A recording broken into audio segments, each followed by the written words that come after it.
오늘 합력이 아닌 합심이라는 제목으로 같이 함께 말씀을 나누도록 하겠습니다. 옛날에 제가 청년들과 함께 이렇게 훈련을 하면서 종종 듣는 얘기가 하나 있었습니다. 기도하는 게 너무 어렵다라는 거예요. 기도하는 게 개인적으로 기도하는 게 편한데 왜 굳이 여러 사람들과 함께 모여서 기도해야 되냐라는 질문들을 많이 들었습니다. 함께 기도할 때 듣는 어려움이 뭐냐 물어보면요, 거부감이 든다는 거예요. 왜냐하면 다른 사람들이 하는 그 기도 소리 때문에 내가 기도하는 데에 방해를 받는 경우가, 집중하지 못하는 경우가 종종 있고, 또 그 기도의 소리가 너무 커서 내가 하는 그 기도 제목이 무슨 말을 하는지도 모를 정도로 그렇게 어렵다라는 내용들을 종종 듣습니다. 실제로 주변에 기도하는 사람들을 보면요, 정말 과하게 액션도 하고 큰 소리로 기도하는 사람들을 종종 보게 되죠. 저도 가끔 회중석에서 기도했을 때, 저 청년에 있었을 때에 박수 치면서 기도했을 때가 있었거든요. 막 박수를 치면서 하나님 도와달라고 막 기도했었는데, 저 때문에 불편을 느끼셨다면 정말 죄송합니다. 근데 진짜 이렇게 기도하는 것 말고도 정말 다양하고 여러 가지 이유로 다른 사람과 함께 기도할 때에 부담감이 있다라는 그 호소가 종종 있다는 얘기죠. 당연히 이런 마음이 있다면은 우리는 개인적으로 기도하는 것보다 함께 기도하는 것이 불편할 수밖에 없습니다. 그리고 혼자서 기도하는 것을 더 선호하게 되죠. 이것은 비단 기도하는 것뿐만 아니라 신앙생활하는 그 전체적인 큰 틀 안에서도 대두되고 있는 우리의 갈등이라고 생각이 됩니다. 굳이 왜 교회에 모여서 예배를 해야 됩니까? 이런 생각들이 한창 우리 주변을 떠돌곤 했었죠. 근데 오늘은 제가 여러분과 함께 이 신앙생활 중에서 기도에 대해서 함께 나눠보려고 합니다. 여러분, 기도는 개인적인 것일까요? 공동체적인 것일까요? 어떻게 생각하십니까? 둘 다입니다. 두 요소가 필요합니다. 포함되어 있어야 기도입니다. 골방에 들어가서 하나님과 독대하는 것도 필요하고, 성도들이 함께 모여서 주님께 부르짖는 것도 필요합니다. 기도에는 반드시 이 두 가지가 함께 존재해야 하죠. 오늘 본문 말씀 다시 한번 읽어보겠습니다. 시작. 진실로 다시 너희에게 이르노니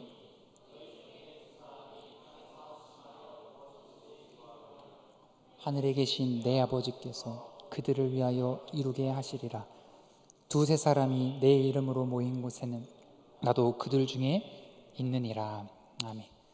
합심하여 무엇이든지 구하면 하늘에 계신 아버지께서 다 들어주실 것이다. 그리고 두세 사람이 모인 곳에 나도 그들과 함께 있겠다, 이렇게 말씀하셨습니다. 오늘 이 말씀은 예수님께서 교회가 무엇을 해야 하는 곳인가 라는 것을 가르쳐 주십니다. 교회는 성도들이 모여서 기도해야 하는 기도 공동체라는 거예요. 기도가 개인적인 요소가 있고 공동체적인 요소가 있다라고 서두에 말씀드렸습니다. 그렇다면 무엇이 먼저일까요? 혼자서 기도하는 것이 먼저일까요? 같이 함께 모여서 기도하는 것이 먼저일까요? 사람들이 혼자서 기도할 수 있으면 얼마나 좋겠습니까? 그런데 그게 잘 안 돼요. 우리는 연약한 사람들이기 때문에 그렇습니다. 의지도 약하고, 그리고 작심삼일이라는 같은 그런 모습들이 우리 안에 있다는 것을 너무나 잘 알고 있죠. 여러분, 골방이 중요하다는 것을 모르는 성도는 한 사람도 없을 것입니다. 아무도 보지 않는 곳에서 하나님과 1대1로 만나는 것이 중요하다는 것은 성도라면은 다 알고 있는 사실입니다. 그런데 골방을 지키지 못하는 이유 무엇일까요? 여러분, 골방을 지키는 것이 쉽습니까? 몇 번 해보다가 흐지부지 되는 경우가 많습니다.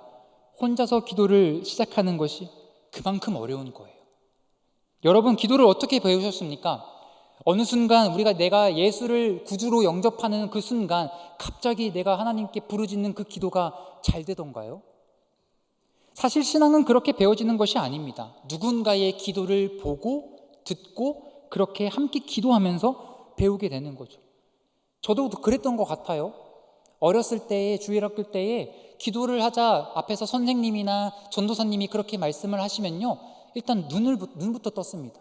눈부터 뜨고 옆에 있는 사람 보면서 저렇게 기도하는구나, 그러면서 시작을 했던 것 같아요. 어떻게 처음부터 눈을 꼭 감고 두 손을 모으고 하나님께 기도를 할 수 있었겠습니까? 처음 신앙을 시작하는 사람들이 혼자서 어떻게 기도할 수 있겠습니까? 힘이 빠진 사람들이 어떻게 혼자서 기도의 그 기둥을 세울 수 있겠습니까? 함께 기도하면서 기도를 배우는 거예요. 왜 사람들이 골방으로 들어가지 않죠? 골방이 필요하다는 것을 압니다. 아는데 골방 기도를 그 지키게 해주는 내적인 힘을 공급받는 그 곳이 없기 때문이에요. 다시요. 골방 기도를 지키게 해주는 내적인 힘을 공급받게 해주는 그곳이 없기 때문입니다. 그 내적인 힘을 공급받는 곳이 어디냐? 바로 성도가 서로 합심해서 기도하는 자리예요. 오늘 이 자리가 바로 그 자리입니다. 우리가 뜨겁게 합심해서 기도하는 자리에 나아가면요, 거기서 누리는 은혜를 통해서 내가 홀로 주님께 나아가야 되구나라는 동기도 부여받게 되는 거고요, 그 자리를 지키겠다라는 굳은 의지도 생기게 되는 거고요, 내가 기도할 수 없는데, 그런 힘이 없는데 버틸 수 있는 힘도 배우게 되는 거고요, 그 골방의 뜨거움으로 말미암아 다른 사람들에게 선한 영향력을 끼칠 수 있는 그 축복의 통로가 되는 은혜도 우리가 누리게 된다라는 거예요. 그러니까 교회는 기도하는 공동체입니다. 성도는 함께 모여서 기도해야 하는 것이에요. 함께 모여서 기도하는 자리가 살아나면 성도의 개인적인 자리에서 드리는 그 기도도 살아나게 되는 것입니다. 그렇다면 왜 우리가 함께 모여서 그 기도해야 하는가? 함께 모여 기도했을 때에 어떤 능력이 일어나는가? 우리 출애굽기 17장 8절부터 13절까지 한 줄씩 교독하겠습니다. 제가 먼저 읽을게요. 그때 아말렉이 와서 이스라엘과 르비딤에서 싸우니라.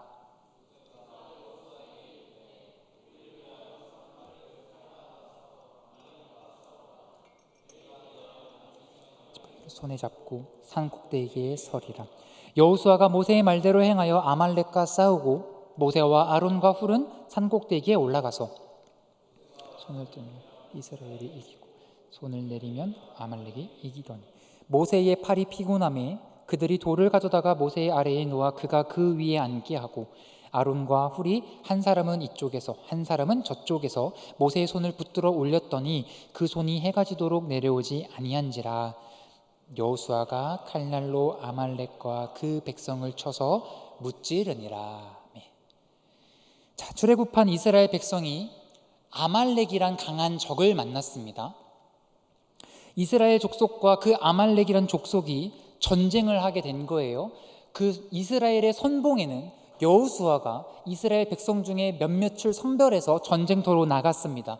모세는 기도를 하기 위해서 산으로 올라갔어요. 그리고 모세와 함께 동행한 사람은 아론과 훌이라는 사람입니다. 그런데 이 성경을 보니까요, 모세가 손을 들고 기도하는 동안에는 이스라엘 백성이 이겼대요. 그리고 손을 내리는 순간에는 아말렉 사람들이 이겼다라고 했습니다. 여기서 아말렉 사람들이 이기고 이스라엘이 졌다라는 것은 이스라엘 백성이 아말렉의 칼에 쓰러졌다는 얘기죠. 그러면 그 앞에서 손을 들고 있었던 모세는 그 현장을 목격하고 있었습니다. 손을 들면 이스라엘 백성들이 이기고 손을 내리면, 기도를 멈추면 이스라엘 백성들이 치는 것을 직접 눈으로 보게 되는 거예요.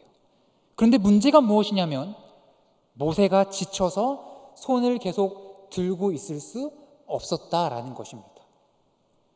왜 우리가 합심해서 기도해야 하는가? 우리는 언젠가 혼자서 기도할 수 없는 그 상황을 맞이하기 때문입니다. 우린 그렇게 연약한 사람들이기 때문이에요.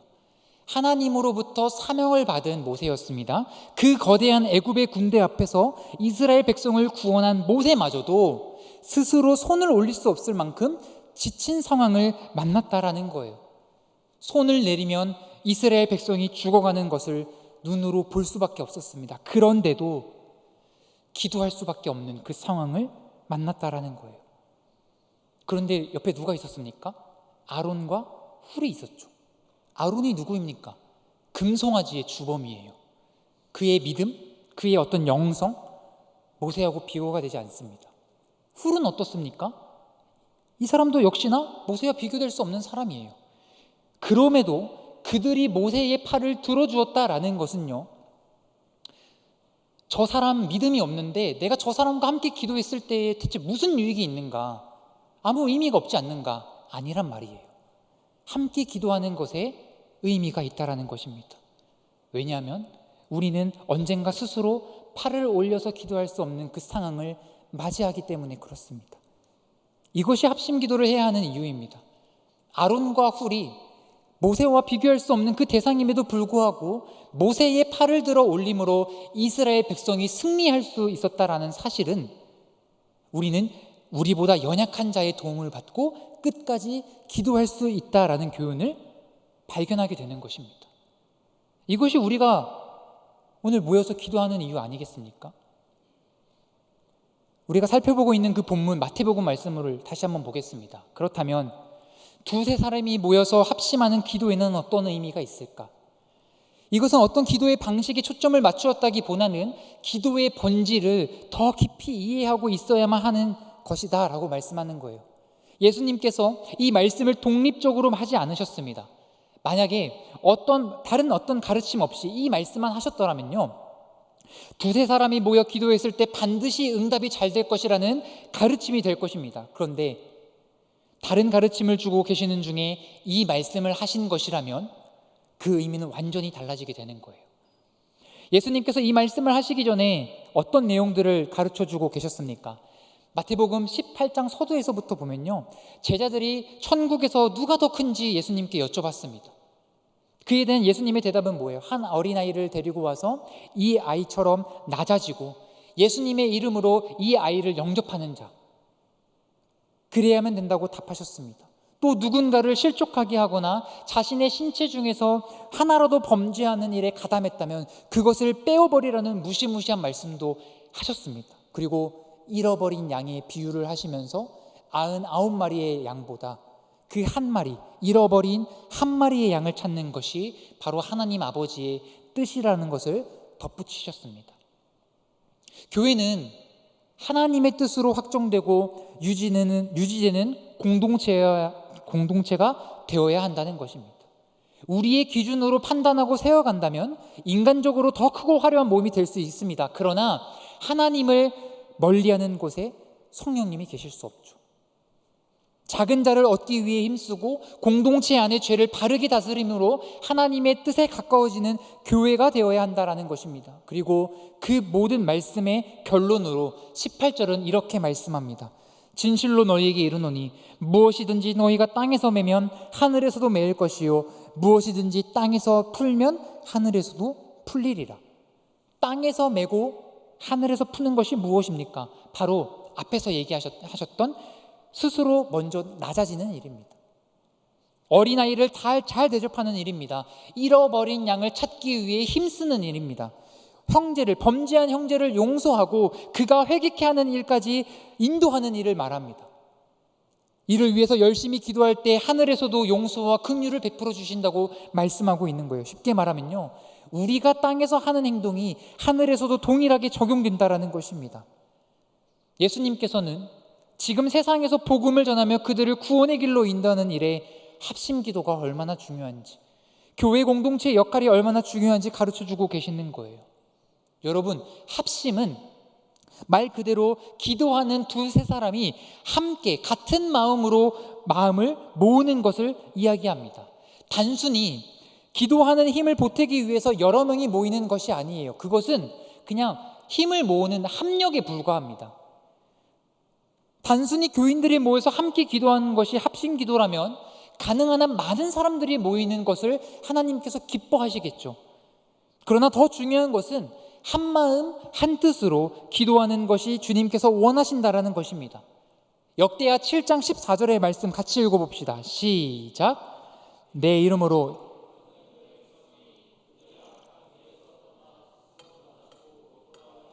내 얼굴을 찾으면 내가 하늘에서 듣고 그들의 죄를 사하고 그들의 땅을 고칠지라. 아멘. 이스라엘 공동체에 늘 위기가 있었습니다. 내부의 분열이 일어나고 그리고 외부의 침략을 당하는 일이 비일비재했습니다. 그런데 이 문제를 해결하기 위해서 한 사람만 잘하면 되었을까요? 한 사람만 부르짖으면 되는 일입니까? 아니에요. 이스라엘 전체가 지금 이 문제의 심각성을 깨닫고 하나님을 바라보아야만 했습니다. 이것은 이스라엘 백성이 다 모여서 여호와의 이름으로 기도드린다고 응답되는 문제가 아니었어요. 먼저 하나님의 백성이 되어야 하고 악한 길에서 떠나야 하고 스스로 겸비해진 마음 다음에 구하라고 말씀하시는 것입니다. 겉으로는 정말 별 볼 일 없어 보이는 이 어린 하나를 데리고 주님의 마음으로 사랑하는 것, 형제 중에 범죄한 자도 긍휼히 여기며 조건 없이 용서해 주려는 마음이 우리 안에서 일치해야 한다라는 것입니다. 몇 명이 모였든 간에 동일한 마음과 애끓는 그 열망을 똑같이 공유했을 때에 그것이 바로 온전한 합심 기도가 된다라는 것입니다. 기도의 본질은 신자가 하나님의 거룩한 백성이 되어서 그분의 거룩한 통치를 받겠다라는 소원과 열망의 표시입니다. 그러려면 스스로 낮아지고 죄를 멀리하고 공동체 안에서 이웃을 사랑하는 것으로 세워나가고 그분의 영광을 드러나는 것으로 그렇게 기도할 수밖에 없다라는 거예요. 그 일을 위해서 기도하는 자가 몇 명이 되었든 합심하여 기도를 해야 한다라는 것입니다.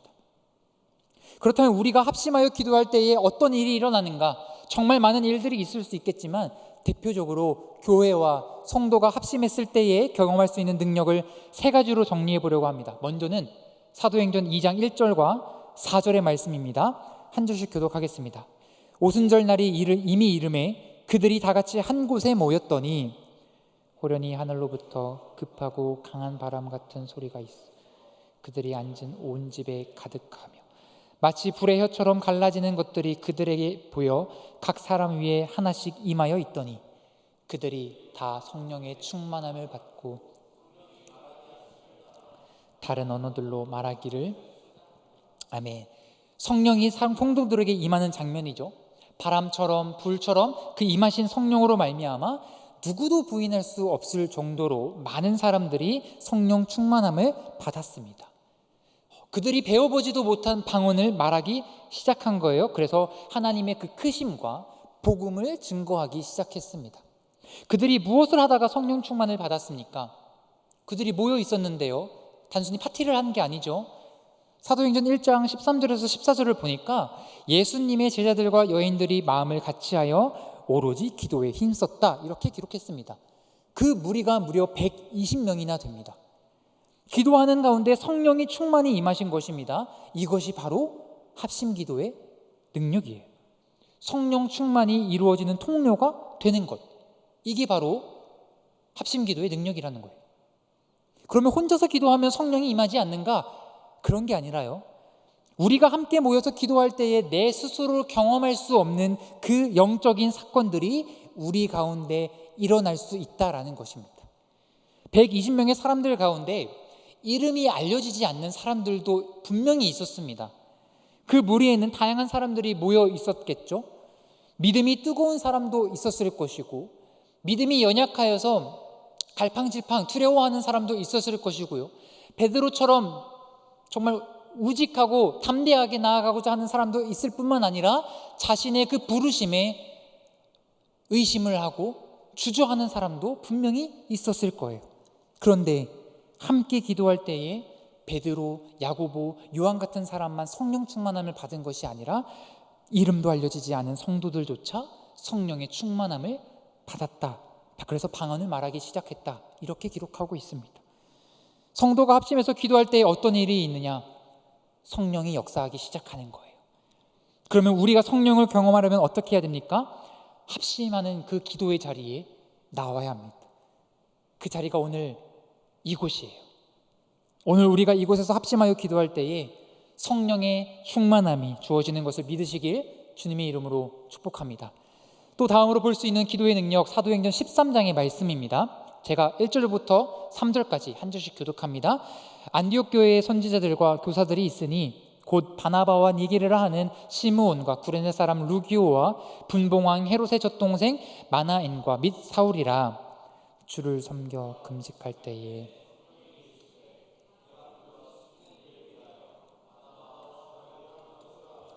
이에 금식하며 기도하고 두 사람에게 안수하여 보내니라. 이 말씀은 시리아 안디옥 교회에 대한 이야기입니다. 바나바와 또 사울은 그곳에서 담임 목사와 같은 존재였는데요, 그들은 주를 섬기며 금식하며 하나님을 예배하고 있을 때 성령이 임하셨어요. 그리고 나서 말씀하시는 거죠. 바나바와 사울을 따로 떼어서 선교지로 보내라. 시리아 안디옥 교회는 유대인들로만 구성되어 있던 것이 아니라 정말 많은 종족들이 함께 이루어진 공동체였습니다. 그런데 거기서 얼마나 할 일이 많았겠어요. 지금 성령이 말씀하시는 것이 무엇입니까? 선교사로 보내라, 이렇게 말씀하시는 거예요. 우리가 합심하여 기도할 때에 무슨 일이 일어나는가? 그 두 번째는 복음의 영역이 넓어진다라는 것입니다. 여러분 한 사람 한 사람도 그 선교사로 부름받을 수 있다라는 거예요. 우리 청년부 안에서도 단기 선교사를 파송한 사례가 최근에 있었죠. 그 청년이 선교사와의 선교사님과 그 선교지와의 어떤 관계가 없는 가운데에 그곳으로 간 게 아니었습니다. 이미 청년부의 팀을 이루어서 한 방문을 했고 기도하는 와중에 그 청년에게 마음을 주셔서 단기 선교사라는 그 파송의 시간을 허락해 주셨던 거죠. 이것은 비단 해외로 가는 일만을 얘기하는 것이 아닙니다. 교회 밖으로 나가는 그 순간부터가 선교지 아니겠습니까? 우리가 밟는 모든 땅이 선교의 영역입니다. 그런데 그래서 우리가 공동체적으로 기도할 때에 해외 선교지만을 위해 놓고 기도하는 것이 아니라 우리가 머무는 모든 영역을 위해서 합심하여 기도해야 하는 거예요. 그러니까 우리가 기억해야 될 것은 무엇이냐? 합심하고 기도할 때에 복음의 영역이 넓어지는 역사가 일어나게 된다라는 것입니다. 마지막 세 번째는 사도행전 16장 23절에서 26절까지의 말씀입니다. 이것도 한 절씩 교독합니다. 많이 친 후에 옥에 가두고 간수에게 명하여 든든히 지키라 하니 그가 이러한 명령을 받아 그들을 깊은 옥에 가두고 그 발을 착고에 든든히 재웠더니 한밤중에 바울과 실라가 기도하고 하나님을 찬송하며 죄수들이 듣더라. 이에 갑자기 큰 지진이 나서 옥터가 움직이고 문이 곧 다 열리며 모든 사람의 매인 것이 다 벗어진지라. 아멘. 아시아에 가서 복음을 증거하려고 했던 바울의 그 계획을 하나님께서 들으셨습니다. 그리고 바울을 마게도냐로 보내셨는데 마게도냐는 지금의 그리스입니다. 그러니까 그리스에서 첫 유럽 교회가 탄생을 하는 거죠. 근데 하나님께서 바울의 계획을 들으셨다라면은 그 바울이 하고자 하는 그 모든 일이 은혜가 넘치고 주의 역사가 넘치고 기적의 현장이 되고 간증거리가 넘쳐나야 할 텐데 그러지 않았습니다. 루디아를 만나서 교회가 생기는 것까지는 참 좋았는데 귀신 들린 여종을 고쳐주었더니 고소를 당해가지고 매맞고 지금 감옥에 갇혀 있는 상태인 거예요. 여러분, 하나님께서 가라고 해서 갔으면 매맞고 가라고 했는데 매맞고 감옥에 갔습니다. 이게 뭘까요? 하나님께서 하라고 해서 순종을 했는데 상황이 좋은 상황이 아닙니다. 누가 그런 선교를 하길 원하겠어요? 어느 한 사람 붙잡아 놓고 예수 믿으면 저처럼 감옥에 갑니다 라고 하면 누가 예수님을 믿고 싶어 하겠습니까? 환경이 너무 좋지 않은 상황이었습니다. 매맞은 상처가 욱신거리지, 그리고 어두컴컴한 그 깊은 감옥에서 할 수 있는 것이라고는 원망과 불평과 불만뿐이었겠죠. 하나님 이러려고 나를 선교사로 부르시고 이곳으로 보내주셨냐고 불평, 원만 따질 수 있었겠습니다. 그런데 그들은 그렇게 하지 않았어요. 왜요? 그들은 기도를 했습니다.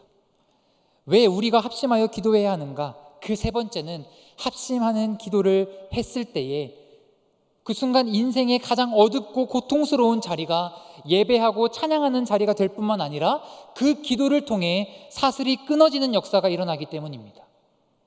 여러분, 바울이 혼자 감옥에 갇혔더라면 찬양하고 예배할 수 있었을까요? 그렇게 크게 찬양하고 감격스러운 예배가 됐을까요? 막 한숨 나오려고 하는 찰나에 눈앞에 실라가 보이는 거예요. 같이 함께 감옥에 갇혔던 실라가 보이는 거예요. 실라가 보이니까 기도를 하는 겁니다. 실라도 마찬가지였을 겁니다. 등이 찢어지는 그 고통 속에서 불평불만하고 싶었는데 바울 선생님 보니까 기도하고 계시네. 그러니까 자기도 함께 기도하기 시작한 거예요. 이게 시너지 효과가 일어난 겁니다. 성도가 혼자 있으면 분명히 상황은 나빠지고 분하고 억울하고 불평하고 불만을 하는 것으로 그쳤을 거예요. 그런데 합심으로 기도했을 때에, 마음을 같이 모아 기도했을 때에 그 상황이 기도하는 자리가 되고 찬양하는 자리가 되니까 인생에 묶여 있었던 그 쇠사슬이 끊어지는 것을 경험하게 된 것입니다. 이게 바로 합심 기도의 능력이에요. 내가 스스로 끊어낼 수 없는 그 사슬이 함께 모여서 기도했을 때에 끊어진다라는 것입니다. 정욕과 음란의 사슬이 끊어지고 중독의 사슬이 끊어지고 상처의 사슬이 끊어지는 일들이 우리가 함께 기도했을 때에 일어나게 되는 줄 믿습니다. 말씀을 마무리하겠습니다. 우리가 기도 제목을 함께 공유하고 기도한다는 것은 합심하여 기도하자는 의미를 가지고 있습니다. 우리가 하고 싶은 그 기도만 드리는 시간이 아닙니다. 공동체적으로 우리가 마음을 모아서 기도해야 할 그 제목들이 너무나 많아요. 우리의 가정, 교회, 내 이웃을 위해서 함께 합심하여 기도할 때에 하나님께서 가장 선하고 완전하신 방법으로 응답하시는 줄 믿습니다. 오늘 이 저녁에 그러한 은혜와 응답이 가득 넘치기를 주님의 이름으로 축복합니다.